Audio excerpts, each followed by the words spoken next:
سلام به روی ماهتون. من اومدم با یک کدو قشنگ، کدو هالوینی.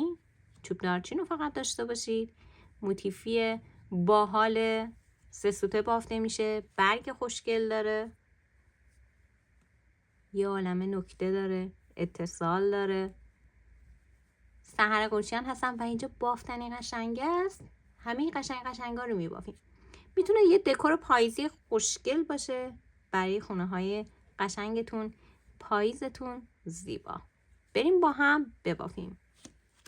با این مارک میبافم آلیزه کتان گلد. من قلاب شماره 2.5. شما با هر نخی که دوست دارید میتونید این بافت رو داشته باشید. فقط به رنگ بندی دقت کنید. برای بافت این موتیف ما باید اولش با زنجیر حلقه جادویی بزنیم. پس در ابتدا یک گره میزنیم، 6 تا زنجیره میزنیم، 3 4 5 6. وارد اولین زنجیره میشیم، 2 تا حلقه نخ روی قلاب داریم، یه نخ میگیریم، از هر 2 تا بیرون میکشیم، میشه بست کارمون و اینجا این حلقه شکل میگیره.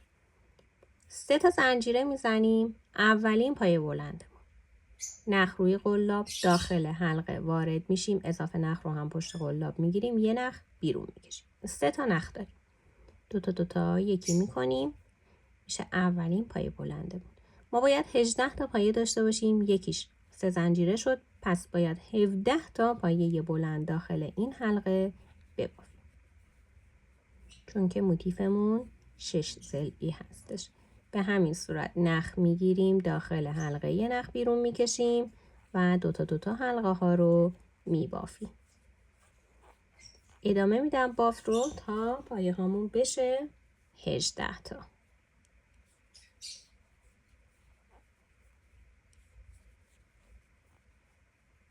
نخ روی قلاب داخل حلقه نخ میگیریم، از 2 تا رد میکنیم، دوباره نخ میگیریم، از 2 تا رد میکنیم. یه چند تا که بافتیم پایه ها رو میکشیم سمت راست و به بافتمون ادامه میدیم. از این موتیف میتونیم برای کاربردهای دیگه هم استفاده کنیم. مثلا میتونیم یک کیف خوشگل باهاش ببافیم. 2 4 6 8 10 12 6 تا دیگه باید ببافیم. 13 14 15 16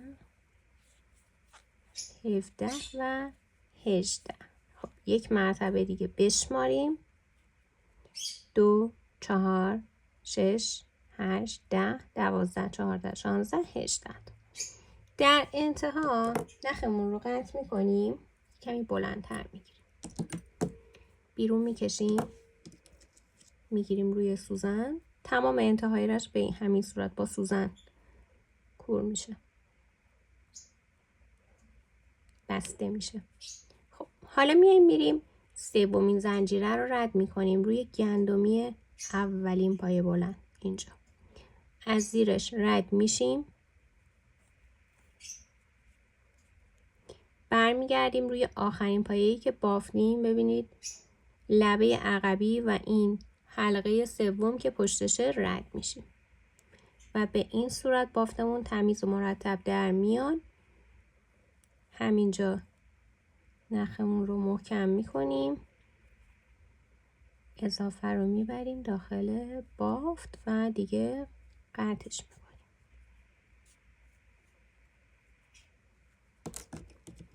اینم که رفته بود داخل بافت قطع میشه.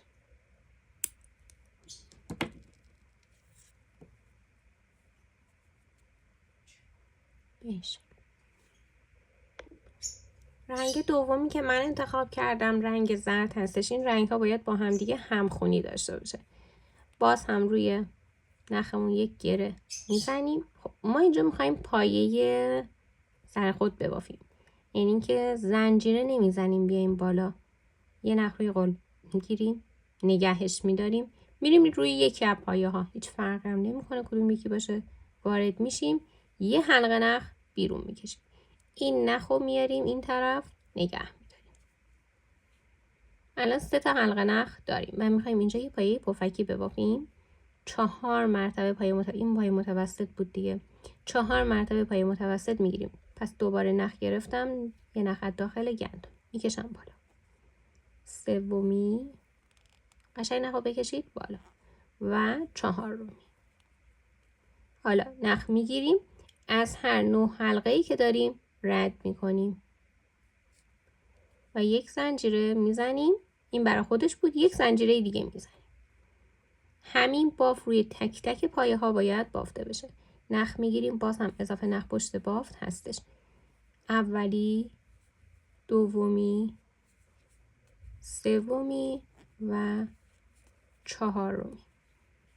یکی میشه، زنجیره میزنیم، یک زنجیره ما بینش رو ادامه میدیم. 1 2 3 4. نخ رو بکشید که هم اندازه باشه.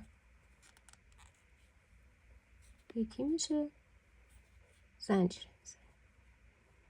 به همین شکل باید تا انتها ببافیم که 18 تا پایه خواهیم داشت و 18 تا فضای زنجیره. یکی دیگه ببافم و بعد برم بقیه رو ببافم. 2 3 4. یکی میشه، زنجیره میزنیم. بافتم. الان رسیدم به آخری رو با هم ببافیم. 1 2 3 و 4. یکی میشه، زنجیره سرش رو میزنیم و بعد یک زنجیره. خب دوباره نخ رو قطع میکنیم، میکشیم بیرون. گرفتم روی سوزن. این بار باید بیایم سر این پایه رد میشیم و بعد از زنجیره، آخرین زنجیره‌ای که زدیم رد میشیم، میکشیم بچسبه به هم، خوشگل بشه، محکم میشه.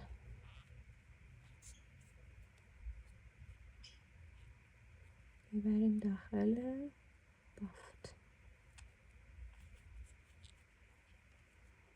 رنگ بعدی رنگ نارنجی هستش. قطع میکنیم.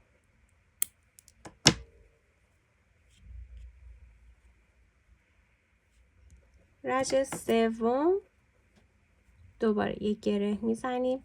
باز هم همون پایه ایستاده میخوایم ببافیم.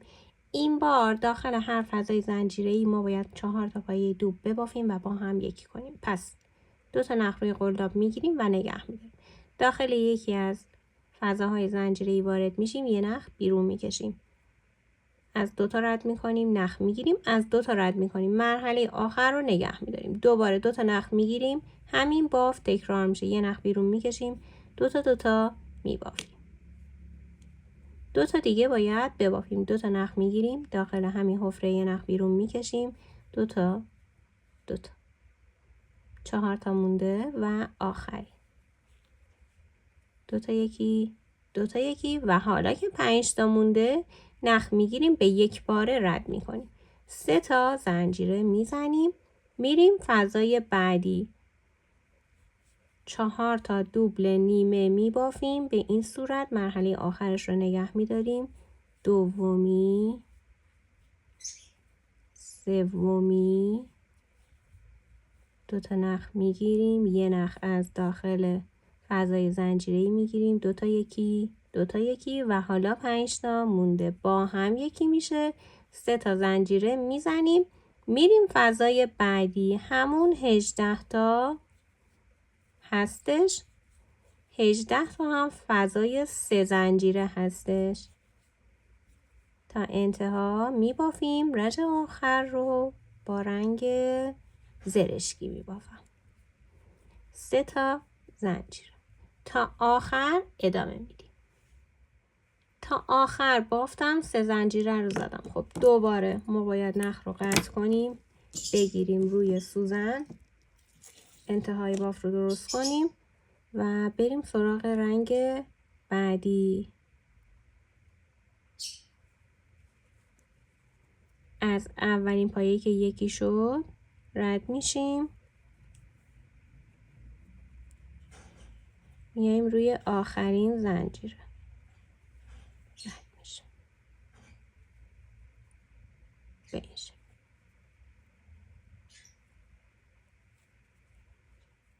و اضافه نخ رو میبریم داخل بافت. هر کدوم رو همینطور میبریم داخل بافت و نخها رو دیگه قطع میکنیم.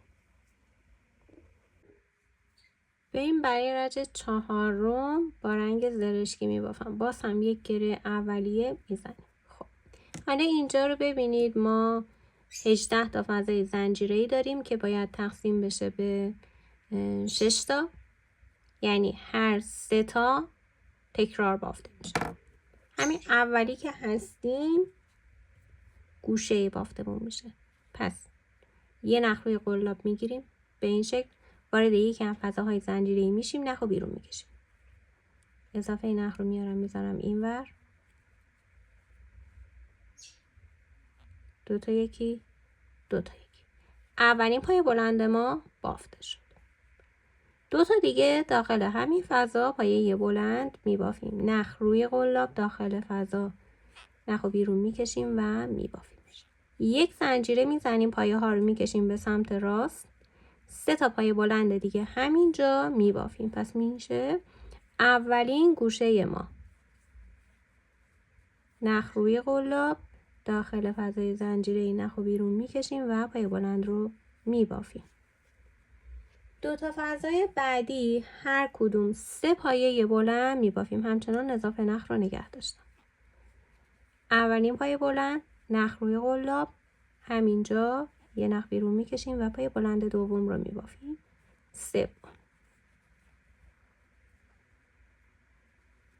فضای بعدی هم باز همینطور 3 تا پایه بلند بافته میشه. 1 2 و 3. اولین تکرار ما کامل شد. همین بافت تکرار میشه. پس داخل این فضا، فضای چهارم، ما باید 3 تا پایه بلند ببافیم. 3 تا، یک زنجیره، پایه ها رو میکشیم سمت راست و دوباره کنارش 3 تا پایه بلند میبافیم. 2 3.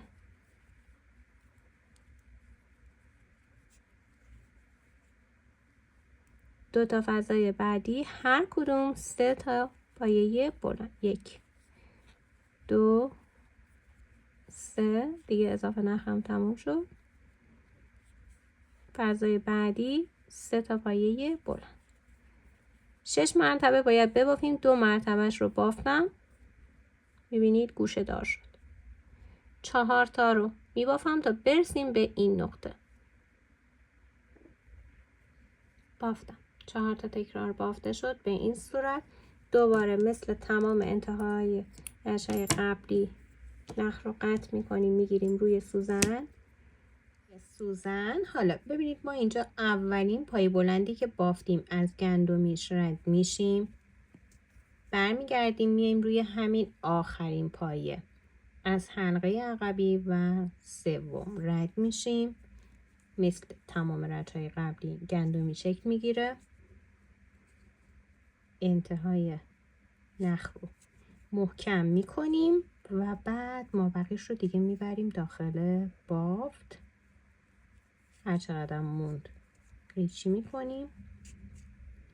ما باید 8 تا موتیف ببافیم.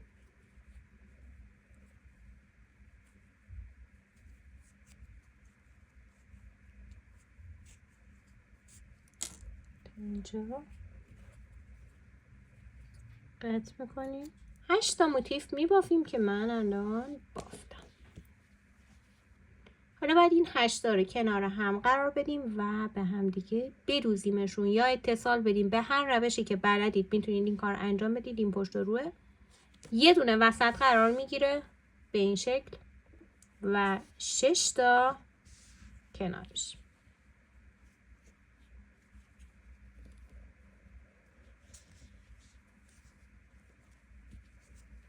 خب به هر طریقی که بلدید و من میدوزمش رو پشت روی هم میذاریم و میدوزیم. فقط یک چیزی اول بگم، ببینید الان ما باید 6 تا اتصال داشتیم. به چه صورتی هستش؟ ببینید این موتیف شماره 1 هستش، ما این دوتا رو به این صورت روی هم قرار میدیم و این قسمت رو میدوزیم و بعد باید بریم موتیف سومیه رو بیاریم. اوکی؟ این میشه موتیف سوم. حالا قشنگ با دقت نگاه کنید، این دوتا زل یعنی دومی و سومی که به هم وصل میشه، این وصل میشه، این قسمت هم وصل میشه که این گوشه شکل میگیره. چند تا اتصال شد؟ 1 زل، 2 زل، 3 زل. این پایینی هم هست و همین کار برای موتیف های بعدی تکرار میشه. اینجا نخ رو قطع میکنیم، میریم از این نقطه، این موتیف اولی بود، از اینجا که موتیف سوم اضافه شد سر میگیریم، این دوتا وصل میشه این طرف و اینجا، این دوتا باید به هم وصل بشه تا اون حالت رو به خودش بگیره. همین کار رو باید تکرار کنیم. از اینجا وصل میشه 3 طرف، یعنی هر بار ما باید 3 زل رو به هم وصل کنیم. اولی به اون موتیف بالاییه هستش، دوتای بعدی دوتا موتیفی هستن که کنار هم قرار گرفتن و در انتها یه موتیف میمونه که دور تا دور رو به هم وصل میکنیم. قبل از اینکه آخری رو بخوایم وصل کنیم داخلش رو پر میکنیم. خب پس اینا رو میذاریم کنار. فعلا این دوتا رو به هم وصل. این دوتا موتیف اول و دومی که قراره به هم وصل بشه، خب میایم روی هم قرار میدیم. ببینید فرقی نمیکنه، یکی از زل ها باید به هم وصل بشه. نخ رو گرفتم روی سوزن. از کجا رد میشیم؟ از گوشه، از زنجیره. فقط حلقه عقبی و این سمت رد میشیم. یکم نخ رو نگه میداریم که بعدا برگردیم اینو محکم کنیم. دوباره از همین حلقه رد میشیم. دوتا حلقه روبروی، فقط حلقه های پشتی هستش، عقبی. کل گندمی ببینید این شکلی میشه، ولی ما فقط این دوتا رو میگیریم، این دوتایی که از هم دورن. به همین ترتیب وصل میشه. هر چند تا که بافتیم هم یه کوچولو میکشیم، خیلی نه ولی یه کوچولو بکشید اون نخی که میمونه صاف بشه.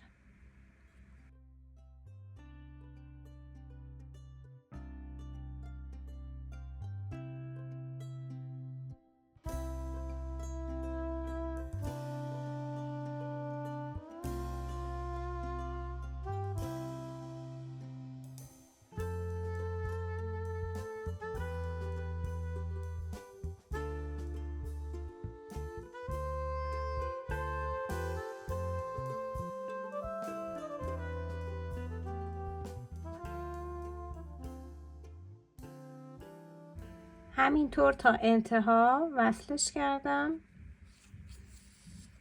آخری دوتا زنجیره روبروی همه دیگه. دوباره این دوتا رو هم اتصال میدیم. خب ببینید به این شکل شد، اول و دوم به هم وصل شد. گفتم حالا باید بیاد سومی اضافه بشه. سومی رو میذاریم اینجا.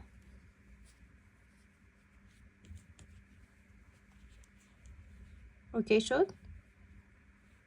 این طرف میریم. حالا فقط اتفاقی که میفته دوباره باید از زنجیره رد بشیم. این زنجیره با این زنجیره. اینجا که الان این دوتا زنجیره رو زدیم، این ورم دوباره همین کار رو تکرار میکنیم که این دوتا به هم دیگه وصل بشه.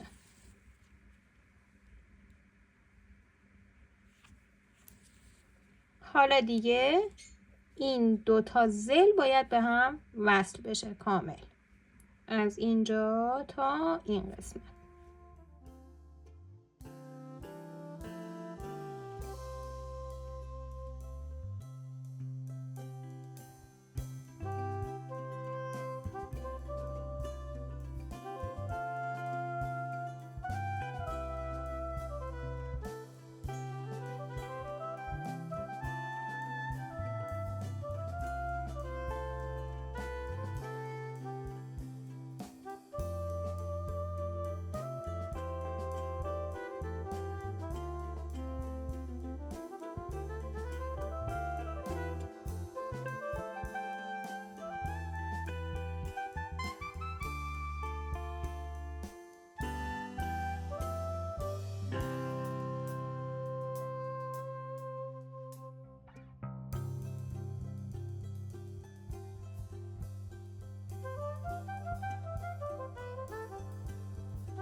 الان اینجا رو که من دوختم نخون میکشم، برمیگردیم این طرفم بهتون نشون بدم. ببینید چقدر قشنگ افتاده.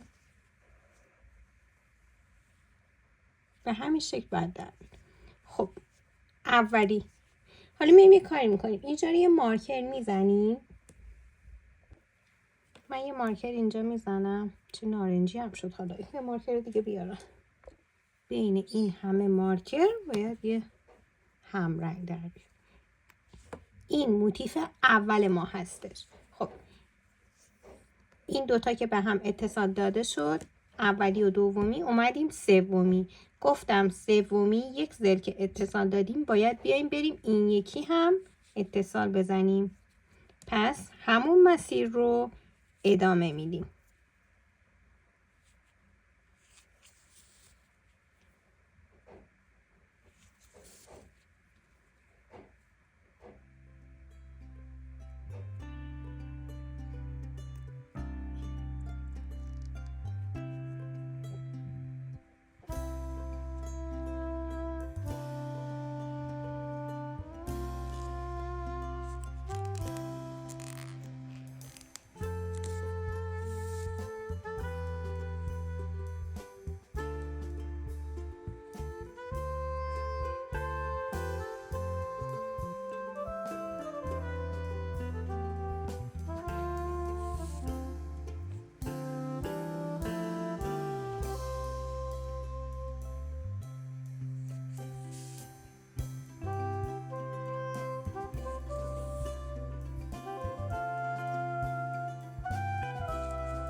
رسیدیم به زنجیر.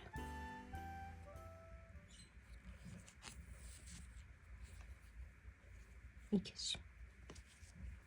خب ببینید به این حالت شد.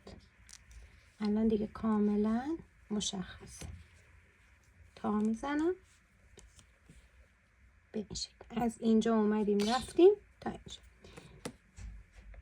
الان دوباره برگردوندم پشت باف. اینجا نخ رو محکم میکنیم، قطع میکنیم از این نقطه سر میگیریم. اول اینو محکمش کنم.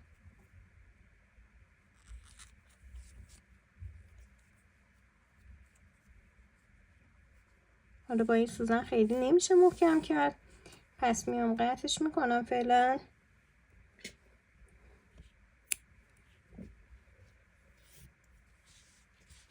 اول، دوم، سوم. اول و سوم باید به هم وصل بشه. پس از این گوشه از زنجیره هاشون به هم وصل میکنیم. نخو وای وای، نخو نگه میداریم یکم. به ترتیب میریم تا انتها.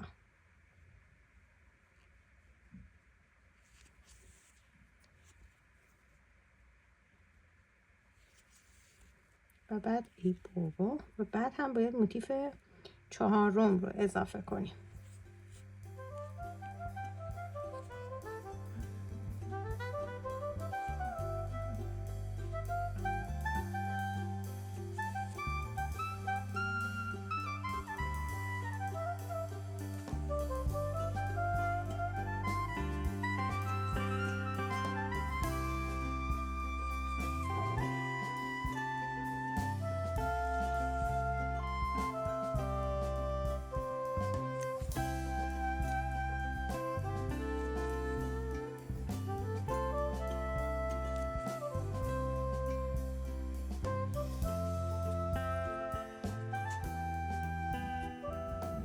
کشیدم زنجیره آخر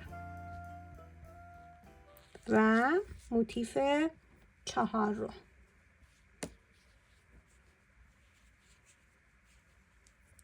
دوباره از زنجیره و زنجیره مقابل رد میشیم.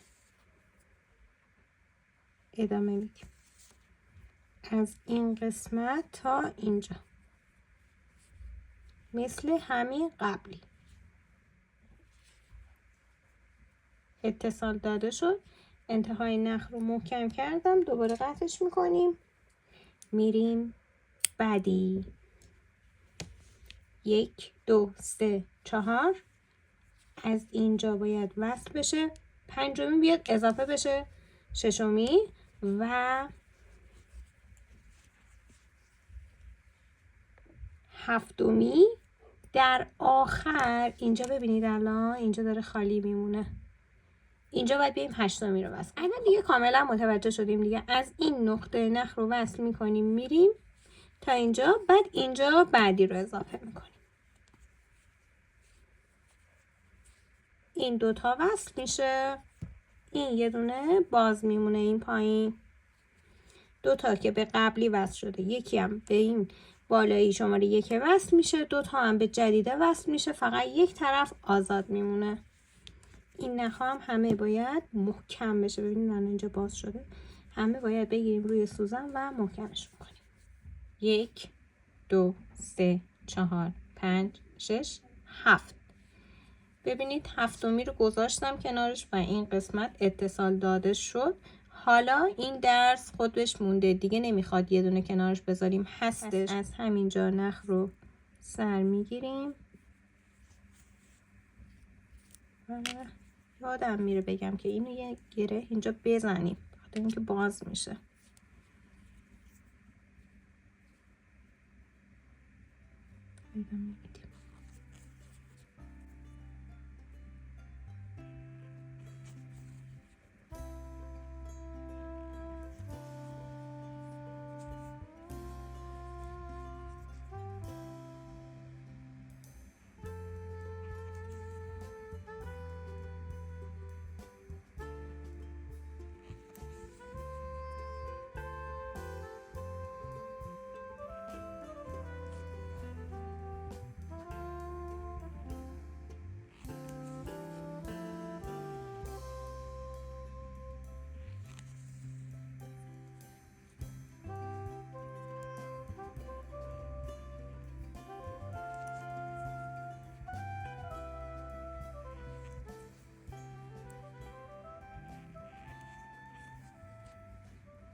خب میکشم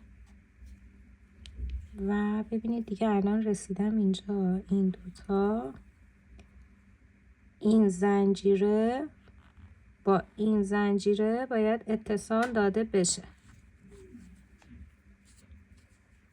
برمیگردیم این طرف.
تا انتها اتصال داده شد. آخری از این حلقه رد میشیم که اینجا محکم بشه. خب من قبلش نخ رو هم کشیده بودم.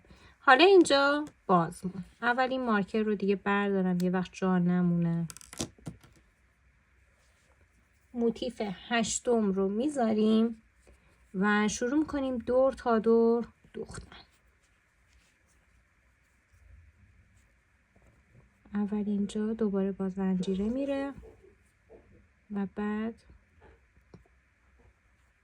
دونه دونه وصل میشه.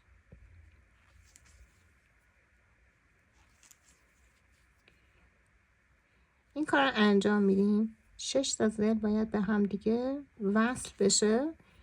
5 تاشو وصل میکنیم. آخری رو باز میذاریم که برگردونیم و داخلش رو پر کنیم.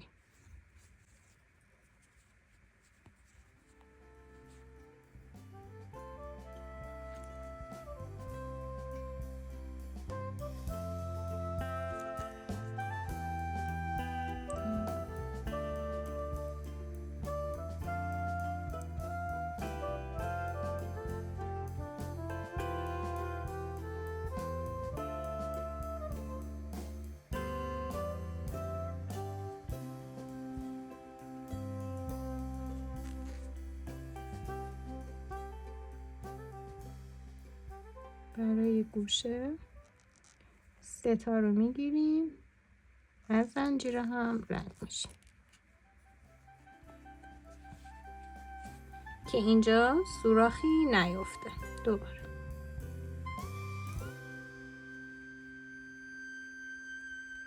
اولی یکم کشیده شد.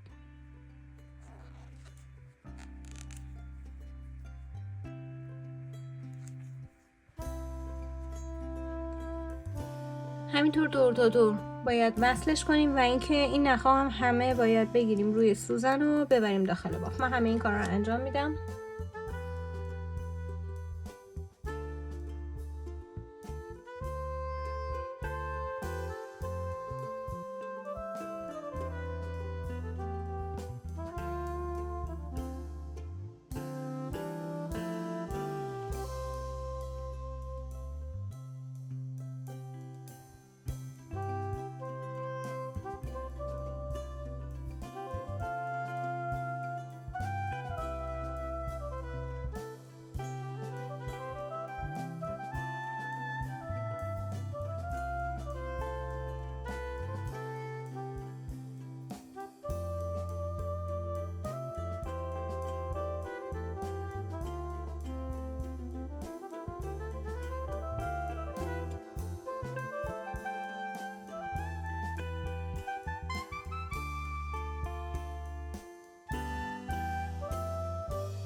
الان تا اینجا ببینید 5 تا وصل شده. این آخری به زنجیره وصلش میکنم و یک گره میزنم فعلا باز نشه. اینو همینجا نگه میداریم تا جایی که شد. نخا رو بردم داخل باف، اما دیگه هرچی مونده باز قیچی میکنم میبرم داخل باف، برمیگردم. بالاخره تر تمیز شد. همون اول باید این کار رو انجام میدادیم که نمونه. خب حالا یه عالمه الیاف میاریم. یه عالمه. اگه بخوایم خیلی تمیزترم کار کنیم میتونیم به اندازه همین 6 ضلعی ها 8 تا پارچه آستری براش ببریم، بعد به هم دیگه مثل همینی که الان وصلش کردیم ولی بعد بدوزیم دیگه. حالا یا با دست بدوزیم یا با چرخ آستری براش بذاریم مثل کوسم بشه. کار تمیزیه. از این قسمت بافت رو برمیگرد.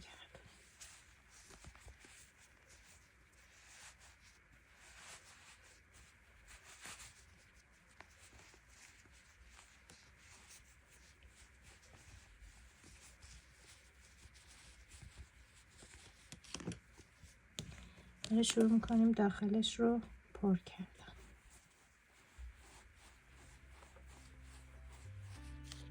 فکر کنم کمه، خیلی میخواد.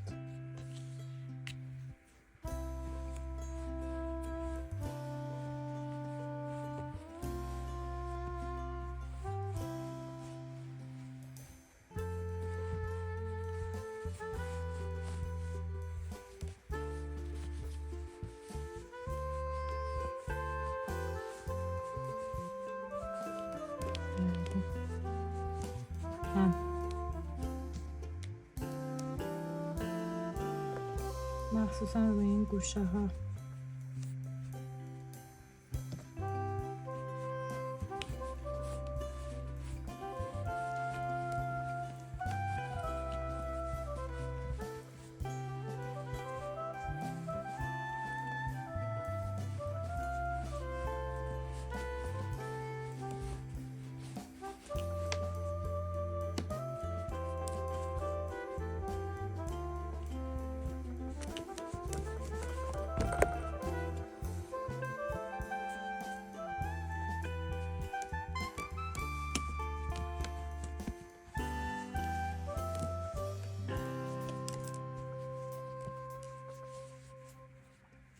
حالا میرسیم به این قسمت که اینجا باید دوخته بشه. ببینید اینجا اول از این زنجیره رد میشیم. ببینید از پشت بافت از این حلقه عقبی میام بیرون،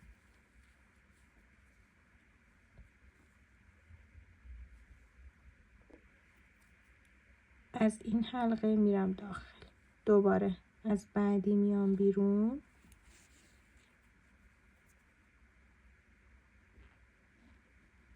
به همین شکل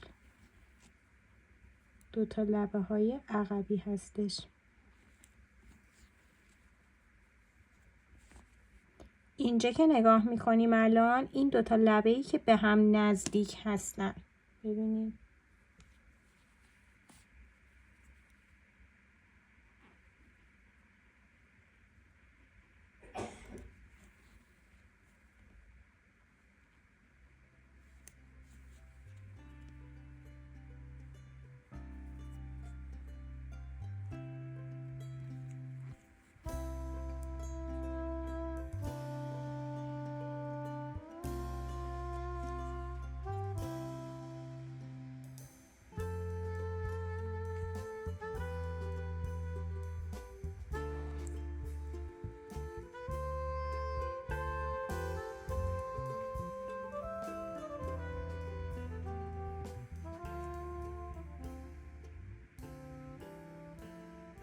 به آخری یه دونم با زنجیر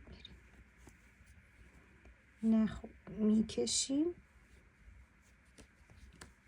و بافتمون تموم شد. نخو محکمش میکنیم و بعد میبریم داخل بافت.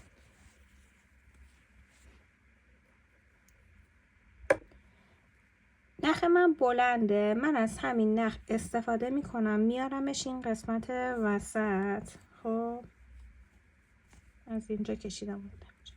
ببینید به این حلقه همون اولیه یه بست میزنم.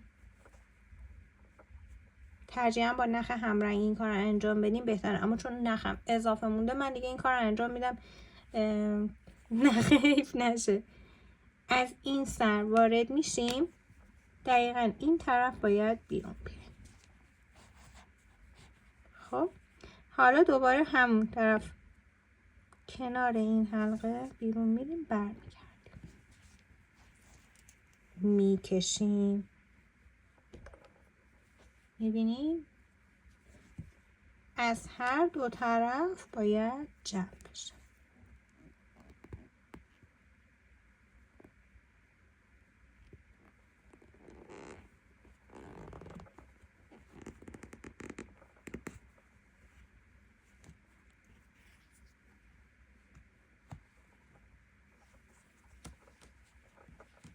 کاملا جمع شد. جمع شد. اینطوری بگیرم کاملا مشخصه که جمع شده، تو رفته. دیگه تا اینجا بافتمون تموم شد. این نخ میبریم داخل بافت و محکمش میکنیم.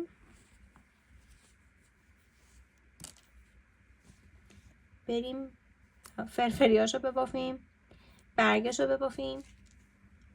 یه دونه از اینا بافتم، یکی دیگه با هم ببافیم. من برای این بار 15 تا زنجیر زدم و از روی سومی شروع کردم به پایه متوسط بافتن. این تعداد رو میتونیم بیشتر بزنیم کمتر بزنیم، فقط یادتون باشه که 6 تای آخر رو پایه کوتاه میزنیم. خب این کمتر شین خورد. حالا این دفعه بیشتر زنجیره میزنم. یک گره زدم، هر چند تا دوست دارید.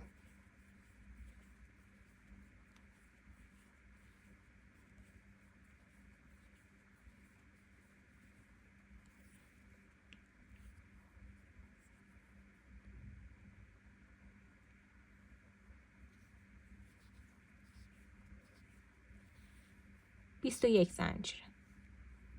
روی سومین زنجیره، یعنی 2 تا رد میشه، روی سومی پایه متوسط میبافیم. نخ میگیریم، از زنجیره نخ بیرون میکشیم. 3 تا حلقه داریم، یه نخ میگیریم به یک باره بیرون میکشیم. یک مرتبه دیگه همینجا پایه متوسط میبافیم و روی تمام زنجیره ها همینطور 2 تا پایه متوسط یا ساده میبافیم. فقط روی 6 تای آخر پایه کوتاه میبافیم. وارد زنجیره میشیم، پایه متوسط یکی میشه. نخ میگیریم، وارد زنجیره میشیم، نخ میگیریم، یکی میشه. ادامه میدیم. من ببافم تا برسم به 6 تای آخر که گفتم 6 تای آخر پایه کوتاه میبافیم. این الان چین میخوره، میچرخه، فرفری میشه. بافتم. ببینید این چینش بیشتر شد، خوشگل‌تر شد. حتی اگه خواستید این فرفریش بیشتر باشه میتونید اوایلش رو 3 تا ببافید. روی 6 تای آخر پایه کوتاه میبافیم. نخ بیرون میکشیم، نخ میگیریم، از هر 2 تا رد میکنیم. آخری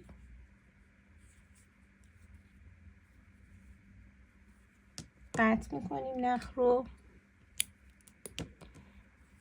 ابتدا و انتهای نخ رو به هم گره میزنیم. اینا رو بعداً با چسب حرارتی برکم ببافیم. بعد یهو همه رو با چسب حرارتی این فرفریا و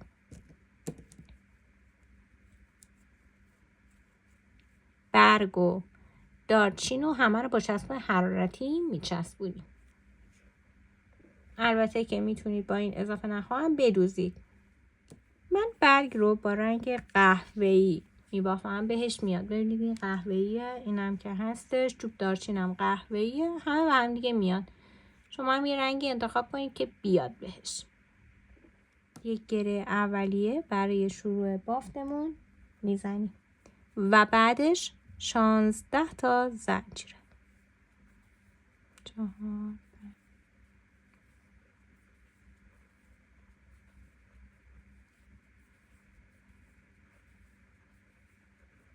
16. از زنجیره دوم بافت ما شروع میشه و 14 تا پایه کوتاه میبافیم. واردش میشیم، نخ و بیرون میکشیم، یه نخ میگیریم، رد میکنیم، همینطور میبافیم تا برسیم به زنجیره آخر.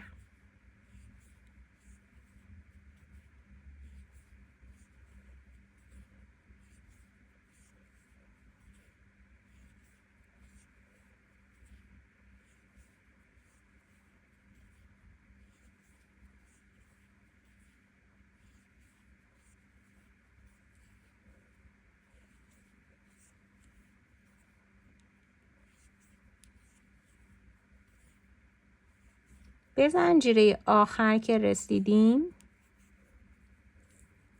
3 تا پایه کوتاه روش میبافیم. 1 2 و 3. ناخودآگاه بافتمون برگشت به این سمت.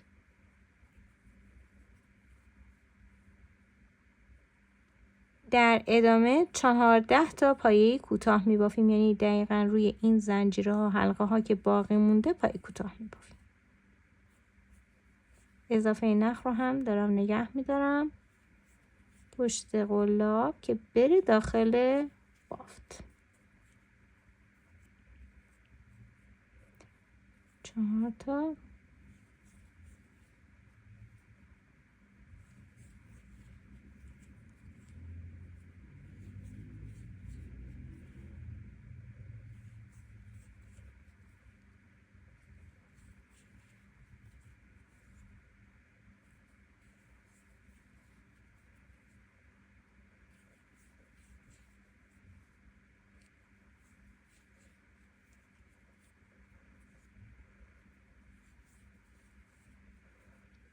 14.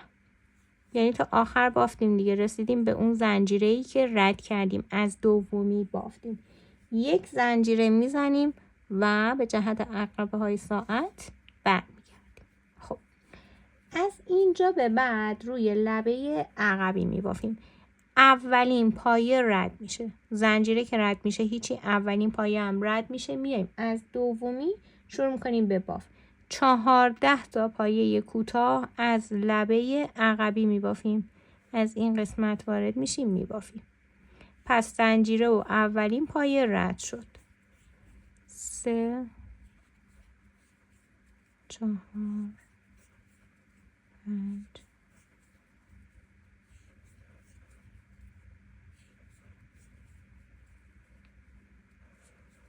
9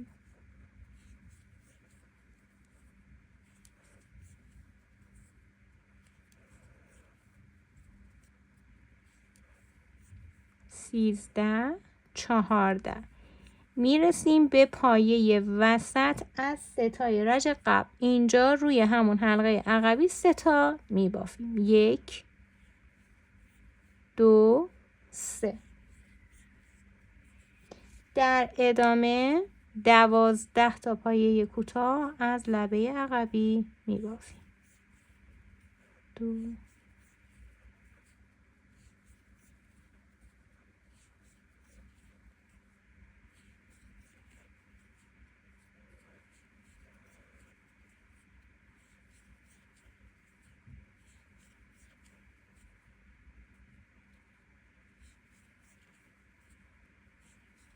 12 تا.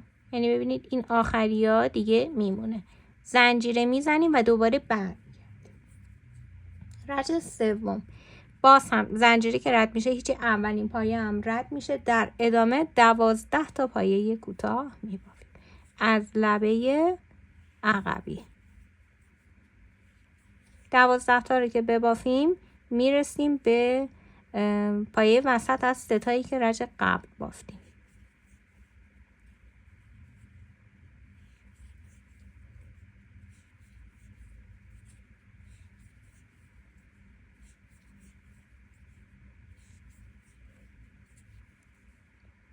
یازده، 12. روی پایه بعدی باید 3 تا پایه کوتاه ببافیم، همون روی لبه عقبی. 1 2 3. دوباره 13 تا پایه کوتاه از لبه عقبی میبافیم.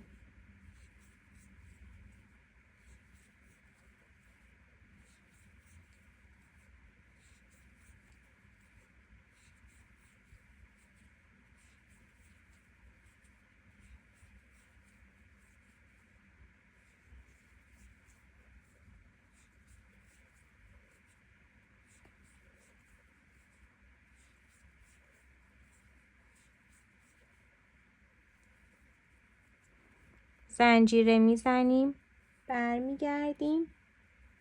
رج 4 رو باز پایه اول رد میشه، 13 تا میبافیم از لبه عقبی.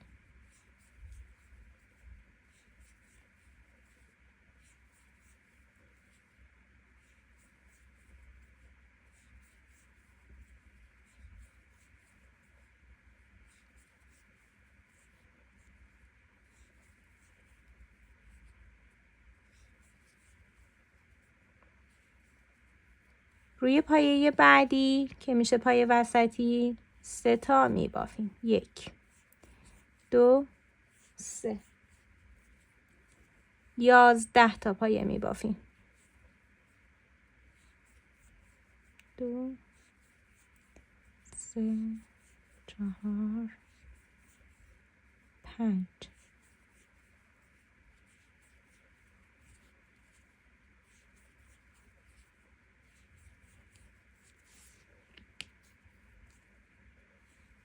ده 11. زنجیره میزنیم، برمیگردیم. رج 5 زنجیره پایه رد میشه، 11 تا پایه میبافیم.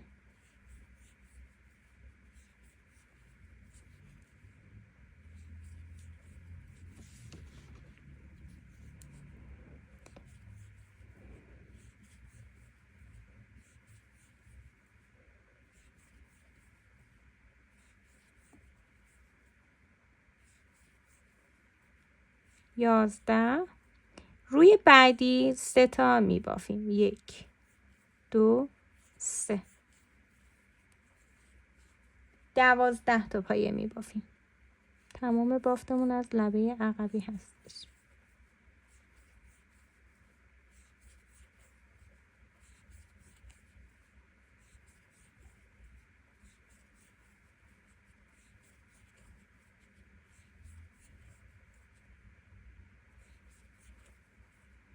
یازده و 12. زنجیره میزنیم، برمیگردیم. رج 6 زنجیره پایه رد میشه، 12 تا میبافیم.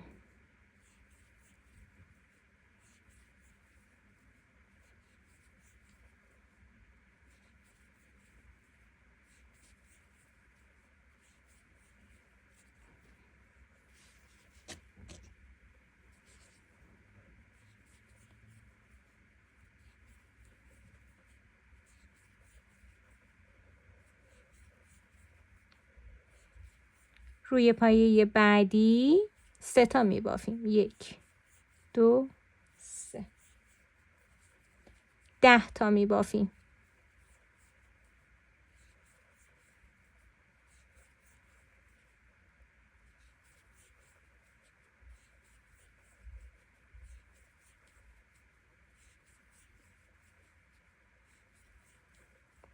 نو 10.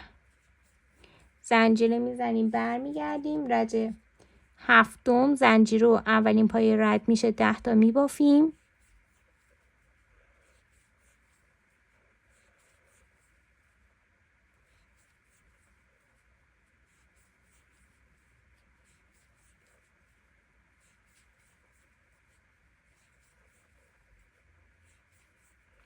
پایه بعدی 3 تا میبافیم.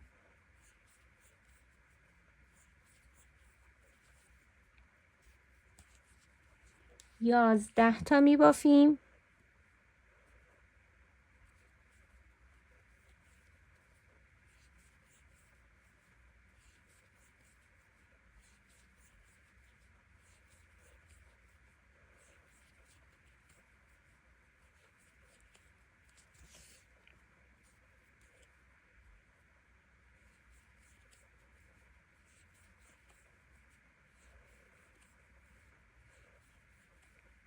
زنجیره میزنیم، برمیگردیم. رج 8 رد میشه دیگه، دوباره زنجیره و پایه رد میشه. 11 تا رو میبافیم.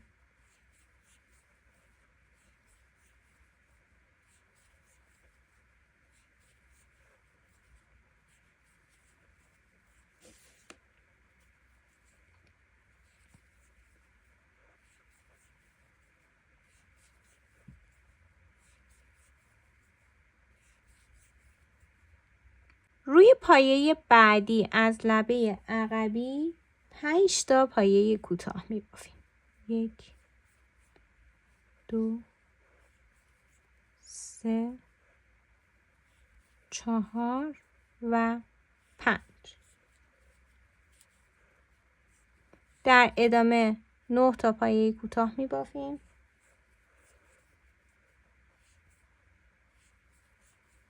2 3 4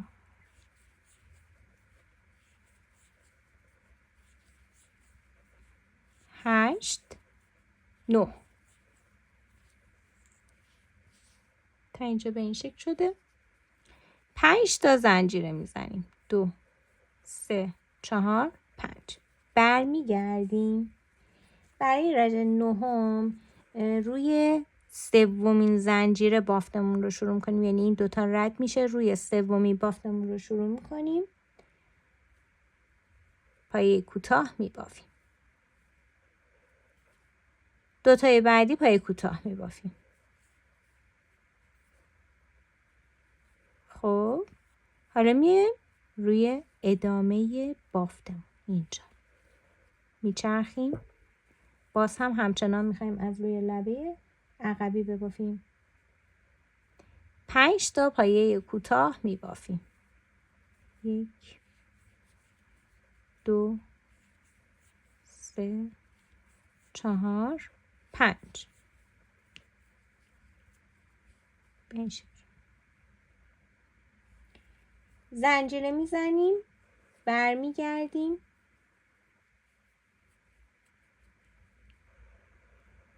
زنجیره و اولین پایه رد میشه. 7 تا پایه کوتاه از لبه عقبی میبافیم. 2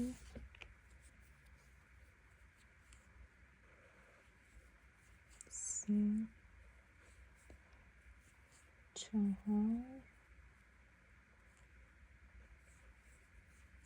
5 6 7.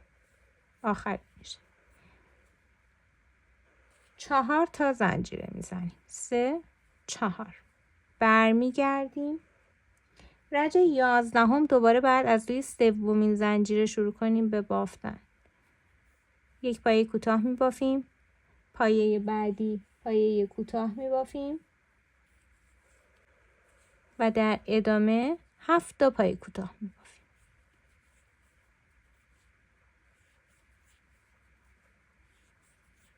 4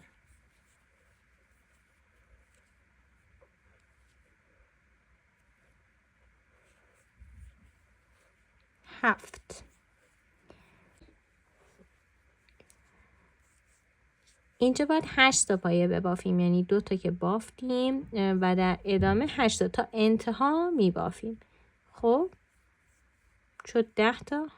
حالا اینجا این قسمت که این زنجیره برگشتمون بود، روی اون 1 پایه کوتاه میبافیم و میریم روی رج قبلی، برگ اصلیمون. اینجا این پایه بعد از پایه‌ای هستش که بافته شده. اینجا 1 بست از لبه عقبی میزنیم، 1 زنجیره میزنیم و برمیگردیم. رج 12 باز اولین پایه رد میشه و بعد شروع میکنیم پایه کوتاه از لبه عقبی بافتن که 11 تا پایه از لبه عقبی باید ببافیم.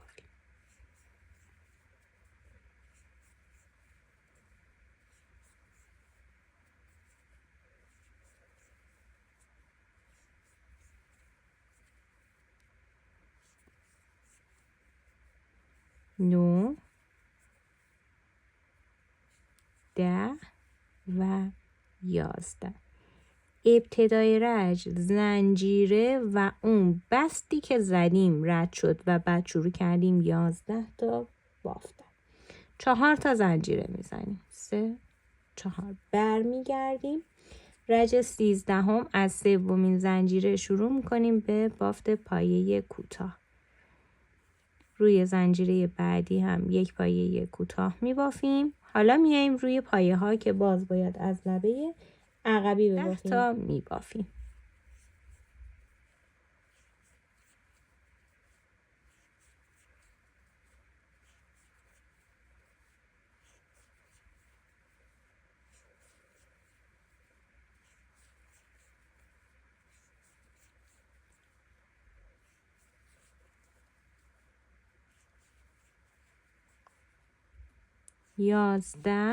دوباره مثل رج قبلی اینجا که زنجیره برگشتمون هست یک پایه کوتاه میبافیم. میریم روی رج قبل برگ اولمون بست میزنیم، نخو بیرون میکشیم، از حلقه رد میکنیم، یک زنجیره میزنیم، برمیگردیم. رج 14 زنجیره و این بست رد میشه. حالا 11 تا پایه کوتاه از لبه عقبی میبافیم.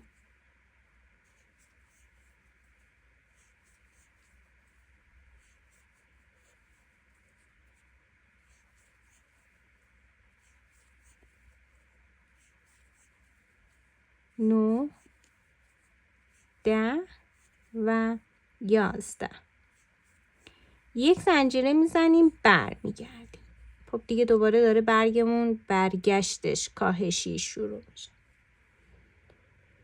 رج 15 زنجیره پایه اول رد میشه، در ادامه 10 تا پایه کوتاه میبافیم.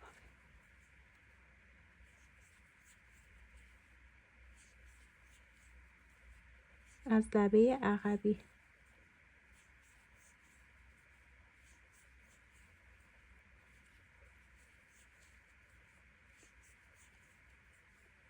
نو 10 و حالا مثل رجای قبلی اینجا روی زنجیره یک پایه کوتاه میبافیم و بعد میریم روی برگ پایه بعدی از حلقه عقبی یک بست میزنیم، یک زنجیره میزنیم، برمیگردیم.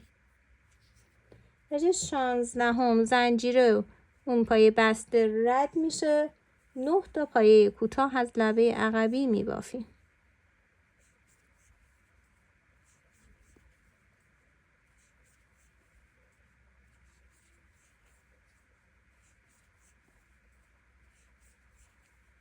نو زنجیره میزنیم، برمیگردیم. زنجیره اون پایه اول رد میشه، در ادامه 8 تا میبافیم.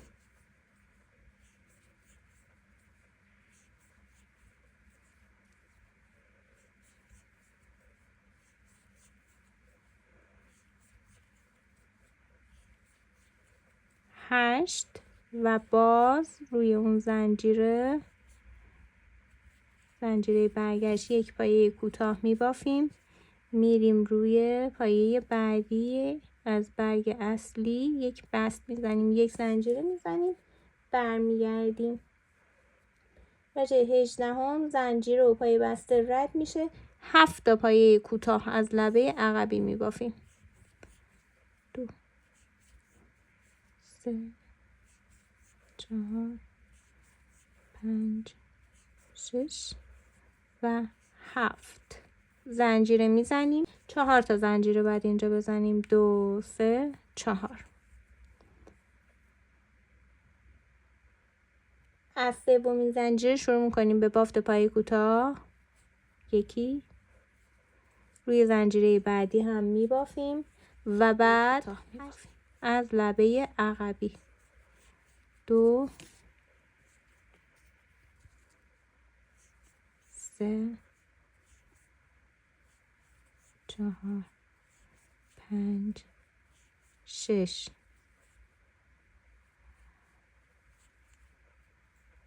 باز روی این زنجیره پای کوتاه رو میبافیم، میریم این پایین بست رو میزنیم.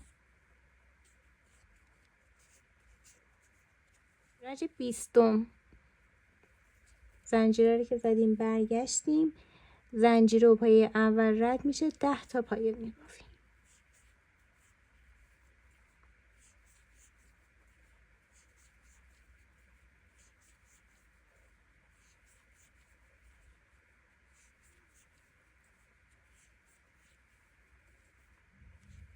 نو 10 4 تا زنجیره میزنیم، برمیگردیم روی سومین زنجیره پایه کوتاه میبافیم، روی پایه بعدی پایه کوتاه میبافیم،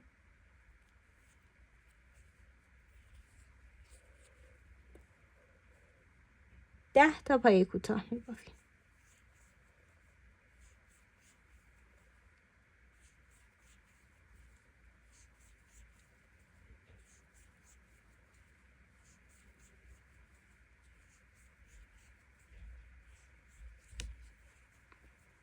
نو و 10 روی زنجیره رج قبل پای کوتاه میبافیم و میریم روی بافت برگ اصلی، از لبه عقبی بست میبافیم. یک زنجیره میزنیم.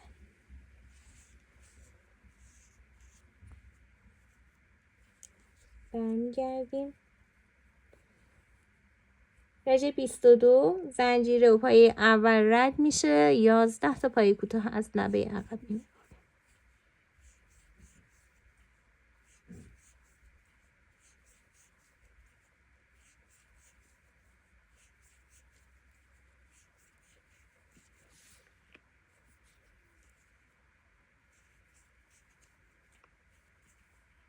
ده و 11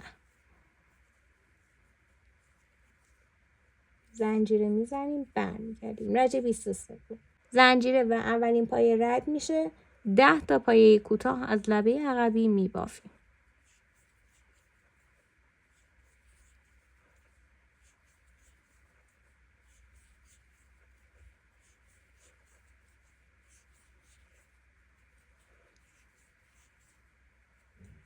نو 10 روی زنجیره برگشت پایه کوتاه میبافیم و میریم روی اصلی بست میزنیم از لبه عقبی. یک زنجیره میزنیم، برمیگردیم رج 24 زنجیره پایه رد میشه، 9 تا پایه کوتاه از لبه عقبی میبافیم.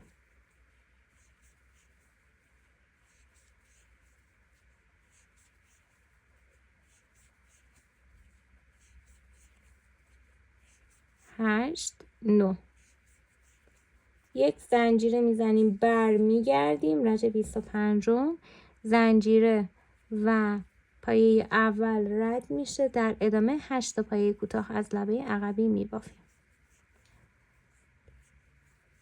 3 4 5 6 7 و 8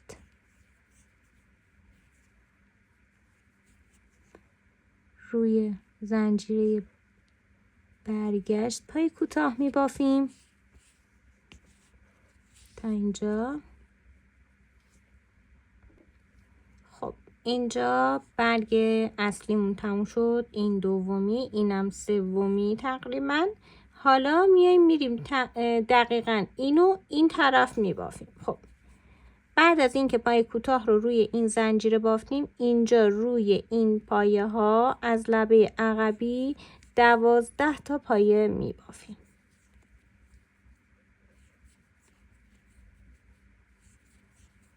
4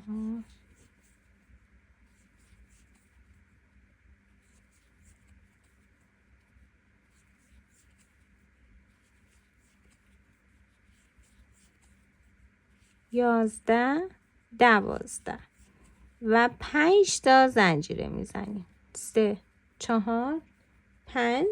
خب اینجا میشه مثل رج 8 و از رج 9 دوباره باید ببافیم. برمیگردیم از زنجیره سوم شروع میکنیم به باف. یک پایه کوتاه میبافیم، 2 تای بعدی پایه کوتاه میبافیم، 2 زنجیره بعدی و دیگه میایم روی پایه ها و لبه عقبیشون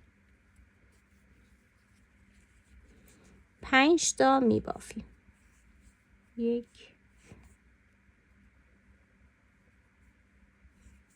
2 3 4 5. یک زنجیره میزنیم، برمیگردیم.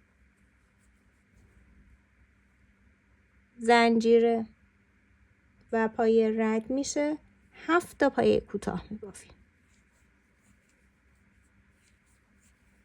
2 3 4 5 6 و 7 که میشه آخری. 4 تا زنجیره میزنیم، برمیگردیم از سومی دوباره شروع میکنیم به بافتن. پایه کوتاه میبافیم، در ادامه یک پایه کوتاه و بعد 7 تا پایه کوتاه میبافیم. 2 3 4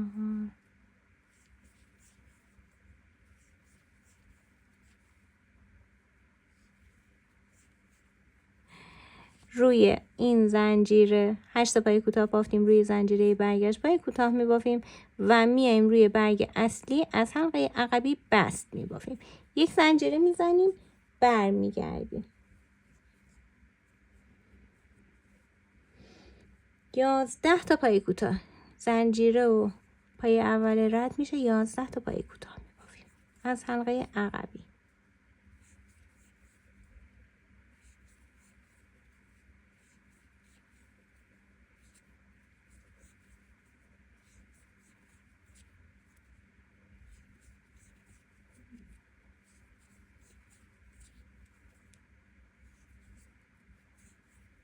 ده 11 4 تا زنجیره، برمیگردیم از سومی میبافیم، یک پایه کوتاه، زنجیره بعدی پایه کوتاه، بعد دیگه میریم روی پایه ها. 12 تا پایه کوتاه باید ببافیم.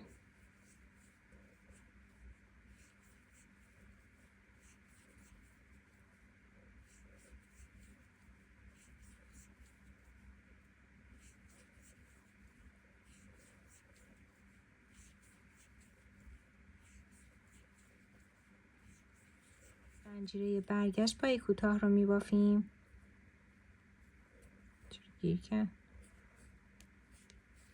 و بعد میریم روی بافت اصلی، یک بست از حلقه عقبی میزنیم، برمیگردیم، یک زنجیره میزنیم، برمیگردیم. رج 14 زنجیره و پایه اول رد میشه، 11 تا از لبه عقبی میبافیم.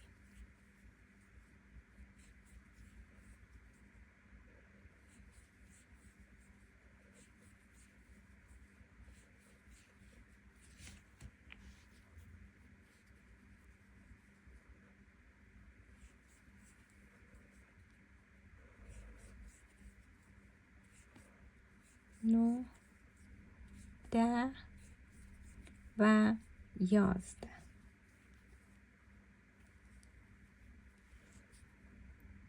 یک زنجیره میزنیم، برمیگردیم. رج 15 زنجیره و اولین پایه رد میشه، در ادامه 10 تا پایه میبافیم. از لبه عقبی.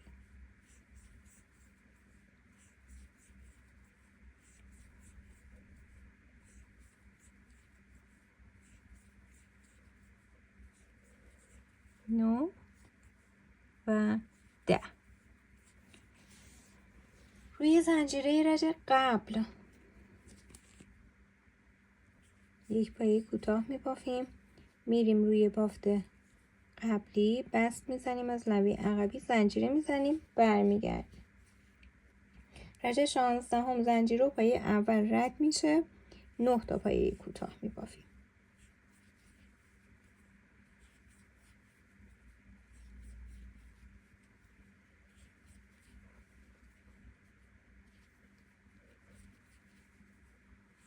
هفت، 8 و 9 زنجیره میزنیم، برمیگردیم.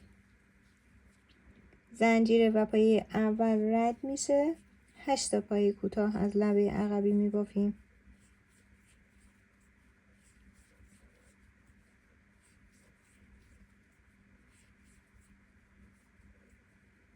هفت و 8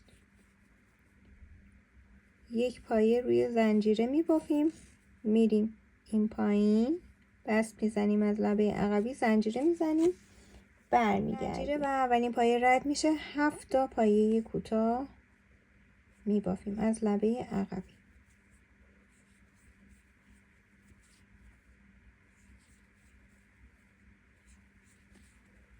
چهار، 5، 6، 7 4 تا زنجیره میزنیم، برمیگردیم. از زنجیره سوم شروع میکنیم به بافتن، پایه کوتاه، زنجیره بعدی پایه کوتاه میبافیم، در ادامه 8 تا پایه کوتاه میبافیم.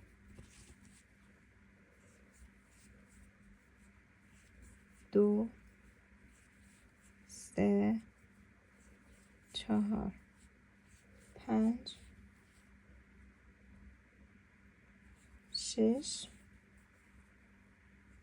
7 روی زنجیره پایه کوتاه میبافیم، میایم میریم اینجا این پایین، بستمون رو میزنیم، زنجیره میزنیم، برمیگردیم.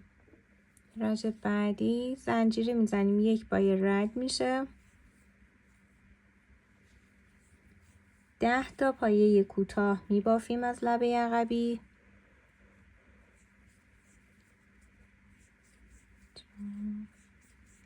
5، 6، 7، 8، 9،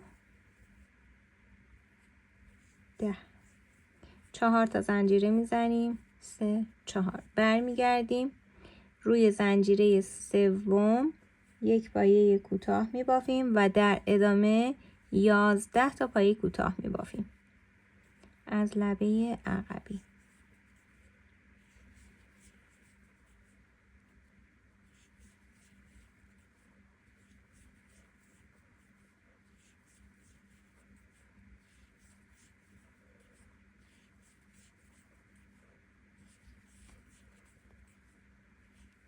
ده، 11 یه زنجیره برگشت پای کوتاه رو میبافیم، میریم این قسمت پایین، بست از لبه عقبی میزنیم، زنجیره میزنیم، زنجیره و پایه اول رد میشه و بعد 11 تا پایه کوتاه از لبه عقبی میبافیم.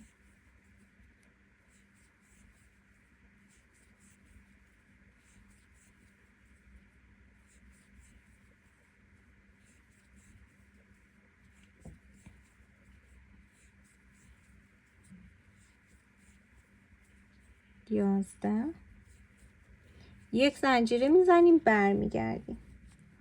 زنجیره و پایه اول رد میشه، 10 تا پایه کوتاه از لبه عقبی میبافیم.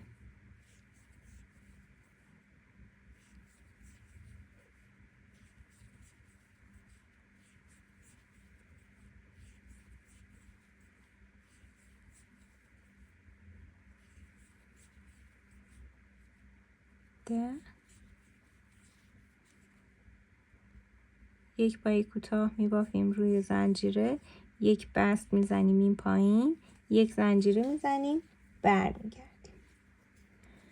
زنجیره و پایه اول رد میشه، 9 تا پایه کوتاه از لبه عقبی میبافیم.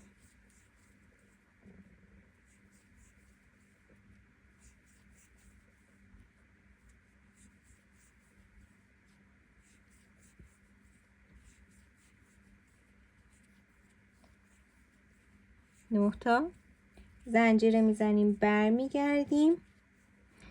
زنجیره و پایه اول رد میشه، 8 تا پایه کوتاه از لبه عقبی میبافیم. 4 5 6 7 و 8. یک پایه کوتاه روی زنجیره میبافیم، یک بست میزنیم این پایین و اینجا بافتمون به این شکل تمام میشه. و برای ساقه 14 تا زنجیره میزنیم، 3 4 5 6 7 8 9 10 11 تا 14. از دومی شروع کنیم به بافت پای کوتاه، 12 تا پایه کوتاه میبافیم.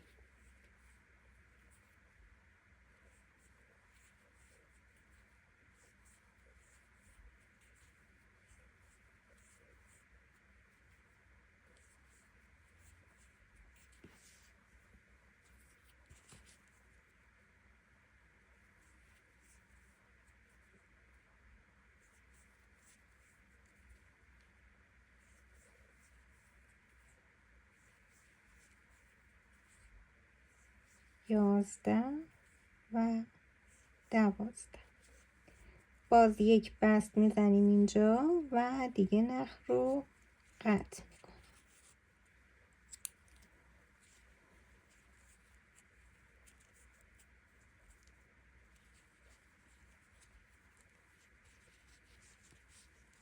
برگ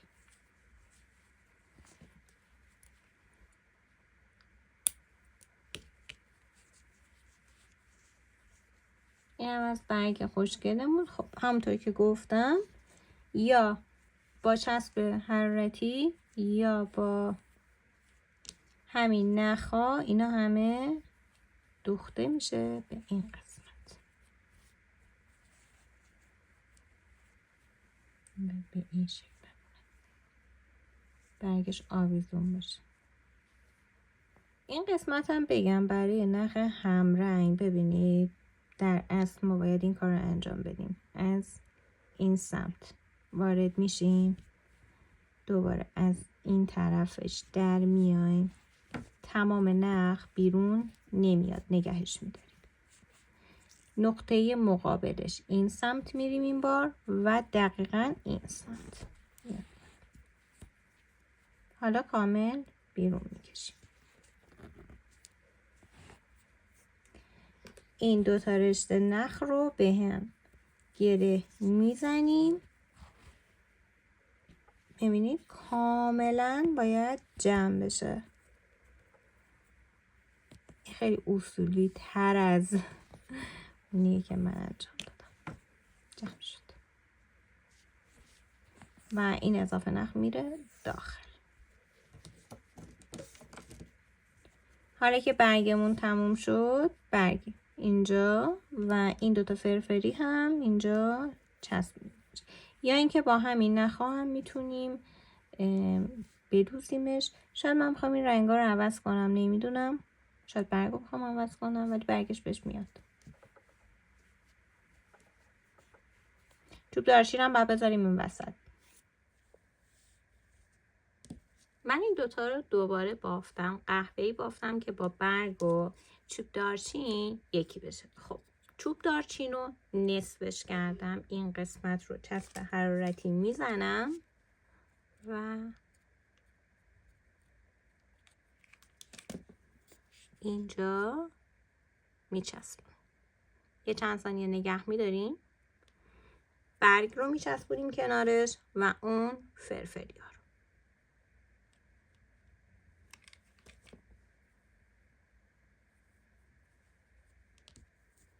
نخا رو پشت بافت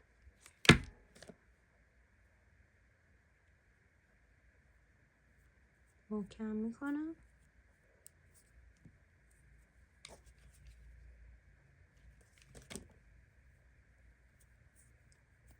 میخوام مثلا نسوزم. همین قسمت میچسبونم.